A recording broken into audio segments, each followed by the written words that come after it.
I'm sitting here with Ben Myren, a Vietnam era veteran, and I've known of you for 30 years. Yeah. I kind of knew you for a while, and then you. I don't remember you. I'm just be real honest with you. I could tell. Remember your dad, clear, Yep. but Yeah. not your. Yeah, that's all good. Yeah, so it's no big deal. And we're going to talk about his service in the Vietnam era, and on this channel, Sit Downs with a Veteran. So anyway, let's start from the beginning. Where were you born and raised? I was born in Oak Park, Illinois in 1944. I'm a war baby. Yeah. And that was, my mom was sent home to be with my grandma because they didn't know where my dad was going to be at any given moment. Because he was in the service. The captain in the Army. Yep. And shortly after that, of course, the Battle of the Bulge started, and then it got really tenuous, but they turned the battle around before they actually had to put him on a boat and go. And at that time, he was in the Counterintelligence Corps, and he was in the Counterintelligence Corps because he could speak fluent German. There you go. Yeah, so it was, asset. and that's one of the reasons that they wanted him to get over there as fast as they can, is they had all these prisoners that they were trying to interview and figure out what was what, because they knew the war was about over. Sure. And they wanted to try to catch the really bad guys. He never ended up going. After that, he was also in what was called the courier service, which is kind of a strange thing. But he was stationed in Fort Bragg in North Carolina. I was just going to say that's in North. Yeah, And he would get his commanding officer in the courier service. I have no idea who this guy was.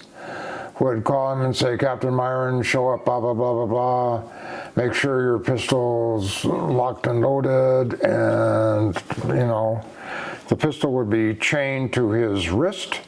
And on the other wrist, they would chain a B-29 bag and put him on a bomber, either B-24 or B-17, and fly him hither and yon all over the country. He was transporting payroll. One guy, and he had his briefcase, the B-29 bag was full of money. Come on, back in the day, things were different, man.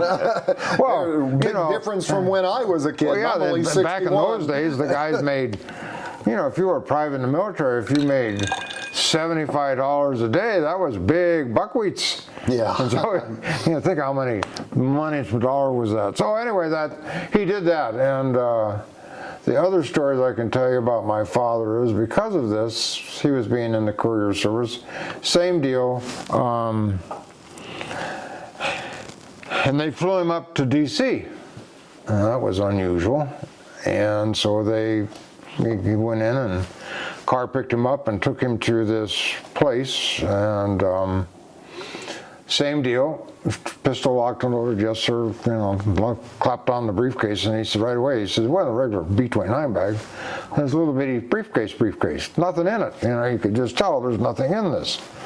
So he said, all right, so they flew him, and I can't sure of all the stops.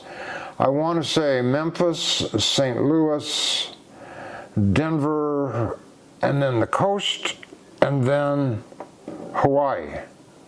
And in Hawaii, he got out of the airplane. He was greeted by a contingent of militaries. They unlocked the briefcase, and he got on the airplane and went back from whence he came, and the briefcase and another guy went that way. 3 days later, they dropped the first atomic bomb in Japan. He was carrying the orders. Dad was carrying the orders. Unknowingly involved. Courier, yeah. And my father talked about that a lot, but he was of that generation, and he said those bastards deserved everything they got. Well, there was a different mindset back then, and Oh, yeah. and I happen to my dad has told me the story many times that he met a Japanese man that said that was the best thing that happened to the Japanese people, and that was him saying that. Yeah, I'd say I've never been to Japan. I have, But it was really no desire to go. But Yeah. that was just, my take on that, and that's what I got at my home. And I know several other World War II vets when I was a kid, and then later, and they were all of the same opinion. Because if they didn't do that, they were going to have to invade it the hard way, and there would have been a lot of boys die. Yes, there would have. On both sides, it would have been a bloodbath. Yep, Yes, it would have, exactly, because they wouldn't have given up. No. And We had to take our 'em. guys, had to take them. Okay, so now you were 44 when you were born? 44, yeah. Okay, Yeah. so about what point in your life did every red-blooded American kid back then, and all the way up until maybe even now, don't know. You get out there and you play cowboys and Indians, and you go to war and all that stuff. And at what point in your life did you say, "I'm going to join the service"? That was, all right, 1967. I was a second-year senior at the University of Illinois, and I graduated in '67. And I got your friends and neighbors letter, and I decided, all right, Your favorite uncle wants to talk to you. Yeah, well, and I couldn't think of one friend or neighbor that do that to anybody. But needless to say, I went down to the Army recruiter, and I walked in, and I told him, I said, I just graduated. And he said, well, what do you think? And I said, well, I got a college degree. I've done a couple years of OCS, Air Force, mind you, but regular. And What's your degree in, by the way? animal science. Okay. Okay, well, farm kid. Yeah. So, okay, and I signed up, and off I went. March 16th, I was in. Okay, 67. Yeah. And went to basic in Fort Dix in New Jersey, and then I flew from there to Fort Lewis out on the coast to do AIT, Advanced Infantry Training, because I was going to go to OCS, and anybody who was going to OCS had to do infantry training. As Makes sense. Yeah. So, okay, I got there and I did all that, and my first class was supposed to be in September, and it didn't happen, and I got KP for a month or thereabouts. And the second go around, I thought, well, enough of this, and so I just said, I told the officer, I said, I'm just not interested in doing this anymore. I said, you guys, I had a contract with you guys, and you're just jerking my chain, because at that time, if you were going to go to OCS when you enlisted, that's fine, but your 2 years of service counted the day you graduated from OCS. So I could have spent the whole Vietnam War peeling potatoes and never get any credit for anything. No chance of promotion, no nothing. Right. And that's when I told Lieutenant Colonel, I don't think so. Yeah. And I was told I have a bad attitude. Probably, thank you. I hated the military. Yeah. Okay, I did. I'm not a military person at all, but I understand the need for it, and if I had to serve again, I would. I wouldn't even question it. I'd go. But that was my start. From there, I went to APC school in Armored Personnel Care in Fort Knox, and spent 3 weeks there, learned how to drive those things, and then from there I went to Germany in September of '67, and got assigned to Company A, 1st to the 15th, and that's a line infantry company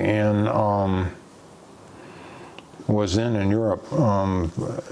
So I was in the military from three-quarters of '67, all of '68, and then the first little bit of '69. Well, '68 was one hell of a year. I don't know how you cut that cake. Well, I was waiting for you to mention that, because how you could not have left Germany after the Tet Offensive of '68 is just like, wow, how... I explained that to you. It was a quirk and a foible of Army rules. I had been in Germany since September, and the Tet Offensive was in late January, February. Okay, the deal was... But they had another one, what, in like June or something? Yeah.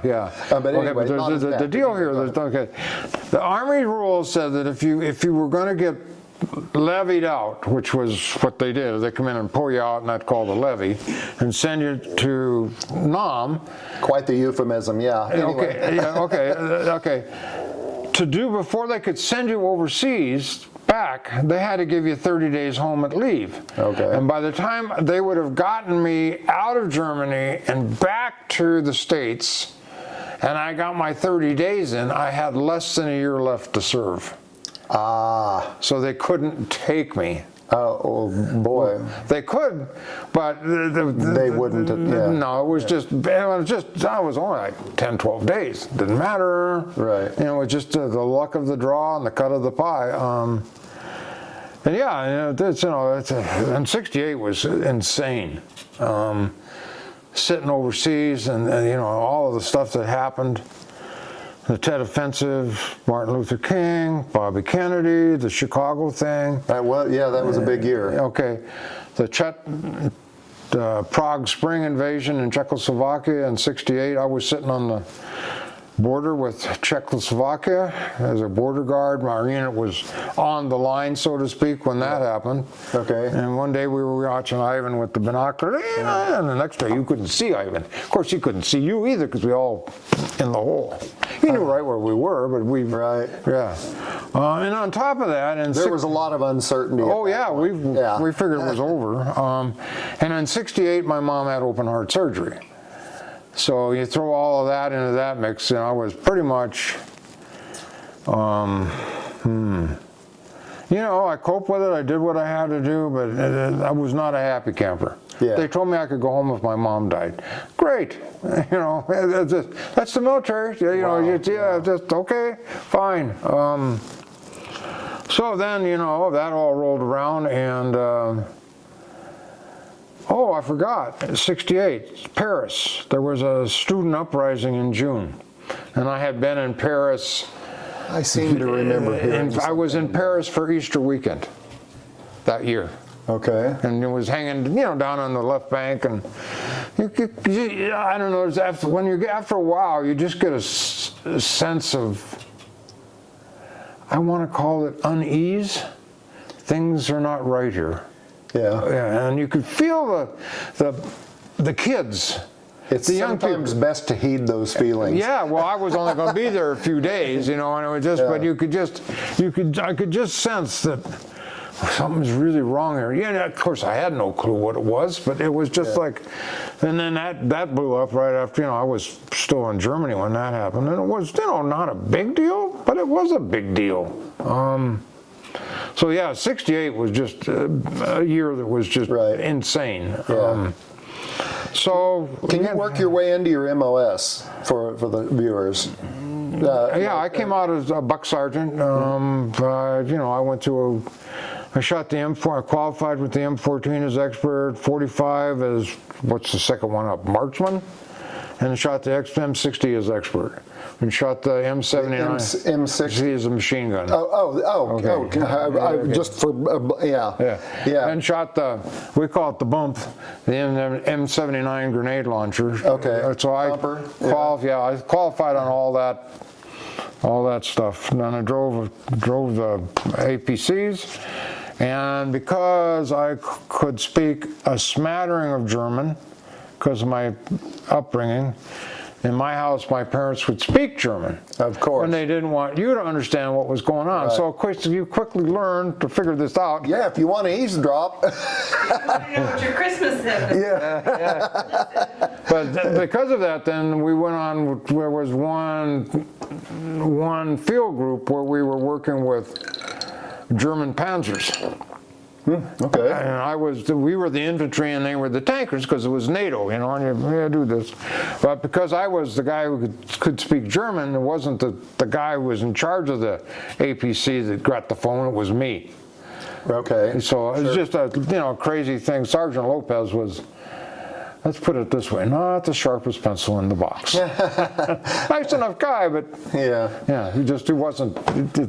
And he survived Vietnam for one tour. I don't know if he ever had to go back, but it's just like, okay. So that kind of sums up my tour. When I was in Germany, I went to Paris for a couple days, Easter weekend, and to Amsterdam for a long weekend. Went to the Anne Frank house.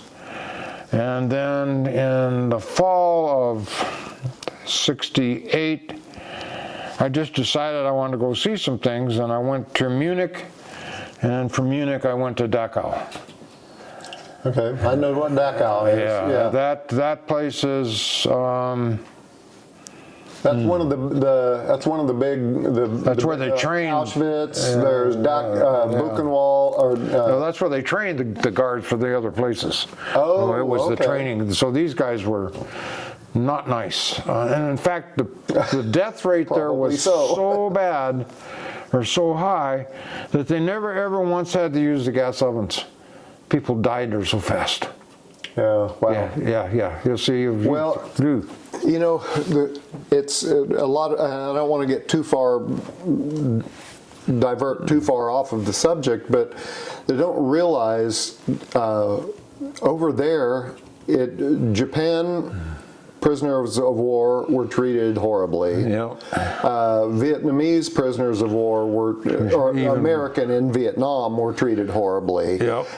Germans, McCain is an example of that. McCain, there you go. There's a perfect example. Poster child for that shit. Yeah, and then and the Germans, and then we ship all the Germans over here, and of course we had our concentration. Well, they weren't concentration; they were prison camps. Yeah, prisoner war camps. But for Japanese and Germans here, and even in the prisoner of war camps here, they had it far better than if you were a prisoner of war at any of those places. They actually had it in some cases better than they had it in their own military. They got fed every day. Yeah. So anyway, just a weird time. It was like how things came together.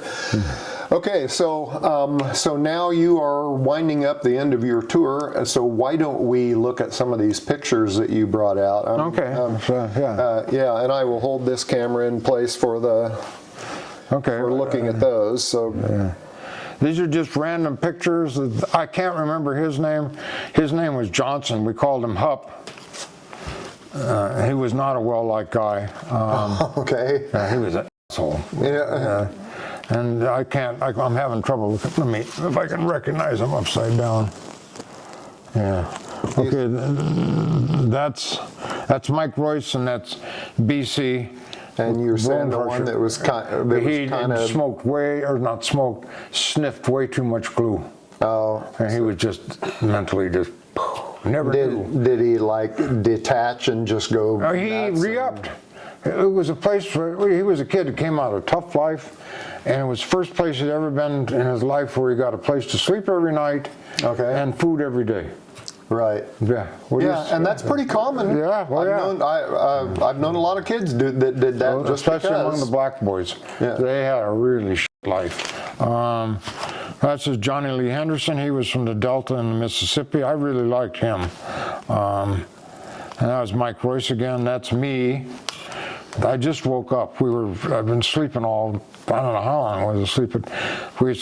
I was a driver, and whenever you set it down, whenever you're a driver, and they'll drive you 10, 12 hours at night, right? With just those little bitty lights, and you're just you go straining to see. Yeah, so you don't run into the guy ahead of you. So when you get a chance to go to sleep, you're out. Right. Yeah, because everybody else, when you're driving, they're all on the back end asleep. My brother-in-law was a Master Chief in the Navy, and he could sleep through anything. Yeah. Oh yeah. Yeah. you just develop a knack. There's a typical picture down to the upper hatch with the guns and stuff. That's me. No, that's Mike Royce and the Brick 25, and God knows what else is on the rack. That's George Acamo. He was from New Jersey. Royce was from Oregon. And here you just see some pictures out in the field. This is most likely Germany. And here you can see that there's a big boy. And that is the M60. Okay. It's not an M60A. M60A, the front part of the tank above the gun was much more sloped. So if a round would Deflect hit, around. it would shoot off. Sure. And that improvement made because of experiences in Vietnam. Which evolved into the M1A1, Yeah, which is so sloped. Yeah. So that was that. Mechanized infantry, what we did was run around behind these guys, wherever. And during the winter, we would do exercises locally around Kitzigen, and then we also went to either Grafenwehr, Hohenfels, or Wildeflicken, which were German army maneuver bases where we could take the tanks and stuff and really run cross country, and really go after it. Do you know if they're still in existence today? I know Hohenfeld is. Because I have a guy that I work with, mechanized. He's not in anymore, and he's shown videos and told stories, and I was supposed to interview him but haven't yet. So I'm he might remember some of these names because he's been 35 some countries. Wildeflicken was actually on the border. That's where I was in September of '68 when the Russians rolled into Czechoslovakia. Okay. And they come around the middle of the night and start passing out live rounds, and you're going, oh, now what, I got a wake-up call, I was, okay. This is the area around Kitzigen where I was stationed, and that's the Schloss castle up on the hill, and that was a girls' reformatory, which was off limits to anybody. Those were the bad German girls went. Understandably so. The thing about Kitzigen that made it an interesting place to be is that it was an Air Force base during World War II, German Luftwaffe base, and that's the base they flew the first Me-262s off of. Oh, the jet. So the Americans bombed the living bejesus out of that place. Time and time again, and the base was, the town, main part of town was here, there was the River Main, and then the south part of town, and then German Army base and all of this. South of the river was all new, because we had just bombed it into oblivion. And if you went north, across this road, would be like Williams Lake Road, that was just all bomb craters, still. They had never. So 66, so that's 68. Or 68, so that's 23 years later. Yeah, they hadn't. Wow. It was so blown up, they just didn't do anything with it. They probably didn't have the resources. Well, we were never told to not go in there, like at Verdun, where they tell you don't go off this path, no matter what. Because there might be a shell you step on and kaboom, you're dead. So I assume that they had the ordnance boys go through that area. Have no clue. But at least I knew from Kitzigen that that they had bombed the Jesus out of the place just constantly. Right. It wasn't this week. It was every other day that the American boys would come and just drop. Okay, we're going again. Okay, just some more pictures. That's Dave Ramelli. There's another big guy.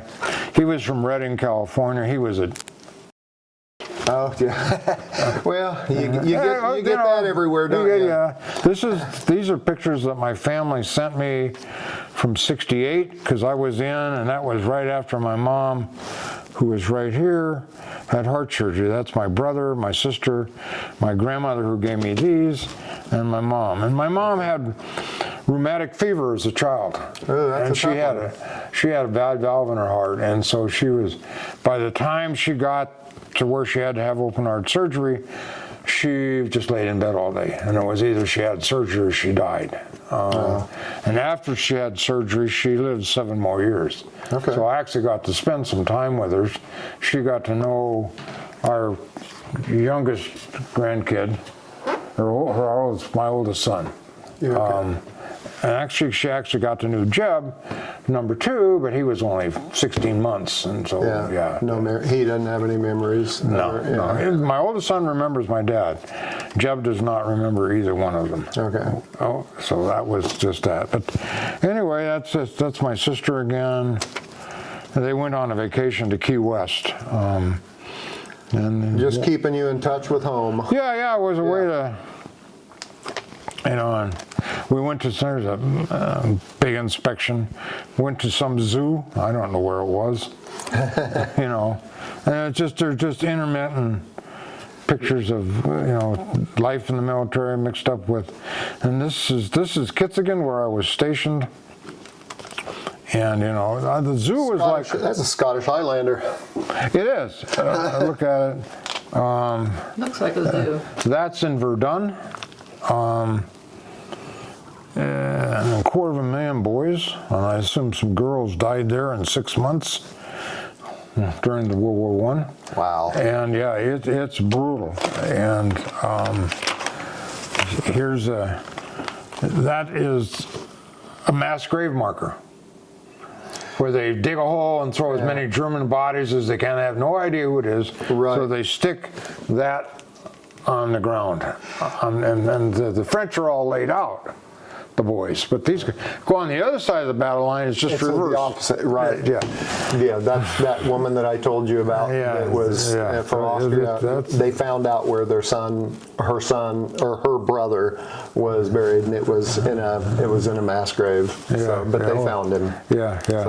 So these are just this is actually Verdun, and you can see some of the trenches and stuff, and nothing much grows there because of all the explosives and in the ground. It just toxic. Yeah, it's toxic. Yeah. And they tell you, there's signs. So at least German, French, English, and a couple other languages.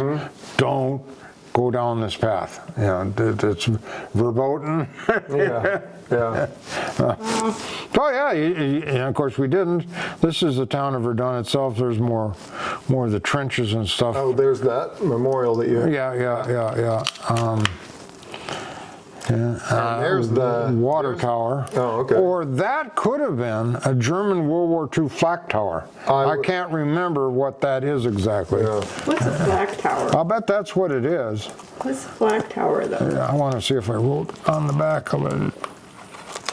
I thought it was a tower as they were putting up the wall. No. And separating East and West Germany. That's what I thought it was when I first saw it. I've been there. I've gone across that border several times. No, there's nothing on it. But I'll bet that's what it is. I bet it's a flak tower. I can't tell you anywhere where it was, but it doesn't matter. But no, when we Even if you went back, you wouldn't recognize anything. Oh, that might still be there. It might, or it might not. I have no idea. Yeah. But when I was in, when was it? It was 13, 15? 13, 15? Yeah, 2015, I went over on a business trip and rendezvoused with Frank Horschwitz. Yeah.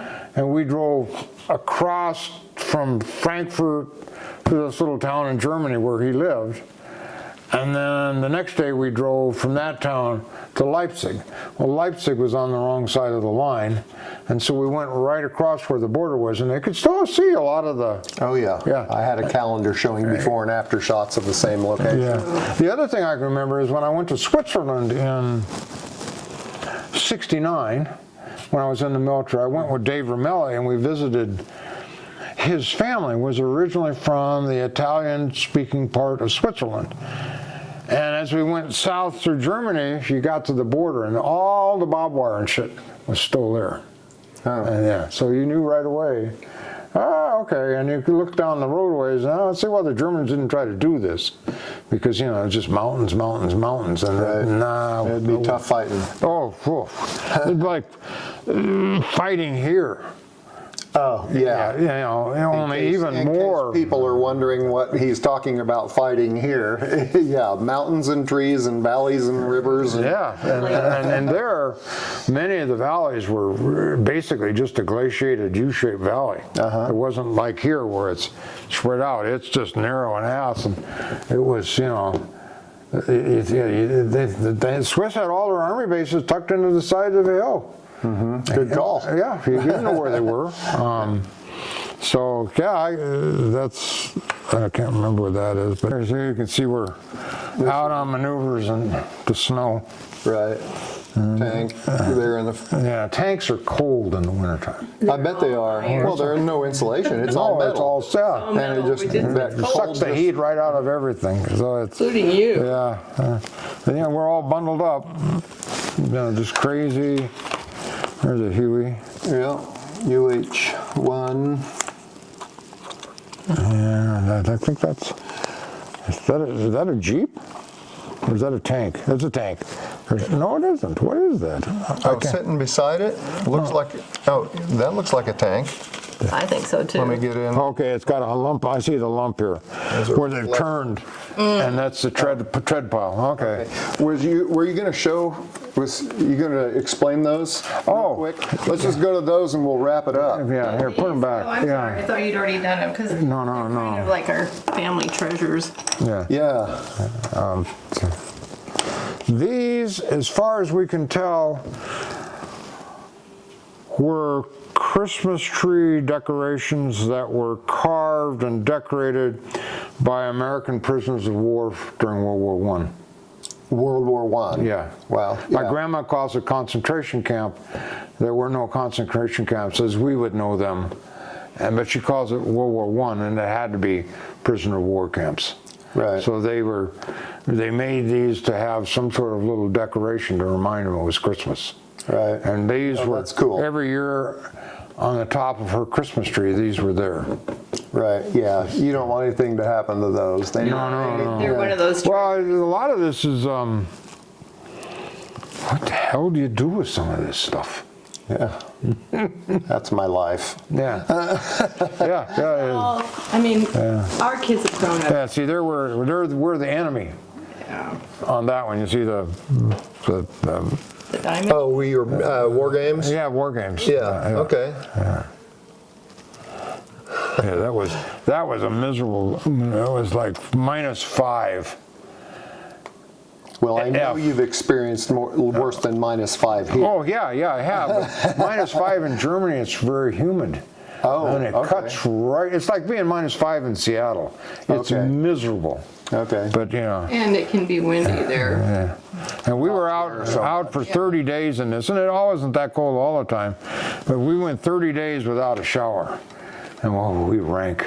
You were ripe, I bet. Oh. Yeah. Yeah, but that's okay. I mean, you know, it was just like the real deal. If everybody's in the same boat, you're not even. Well, I don't know if the officers were in the same boat, but we didn't have any choice. You know, that was where we were.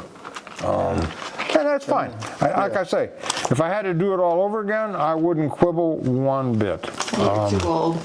Yeah. Yeah. You're pretty safe in saying that. Well, you know what? If they needed a guy, I'd go drive a truck. I can type on a computer. I'm not, you know, I look at this, service to your country's never done. Yep. You know, I would so agree that's with just who that. I am. So, I would agree with that. Yeah. Well, and like our oldest son, he just turned 51. D3. Oh. Phew, time. And that's Jet's okay. old. But now we worry about Dane. Yeah, we have a grandson that's 18. Okay. But he's in college, so Yeah. keep your games up. Well, I thank you, Ben, for your service and for your time explaining all fine. this, and for my channel, and I will let you know when it comes up. Oh, yeah, it would be, yeah.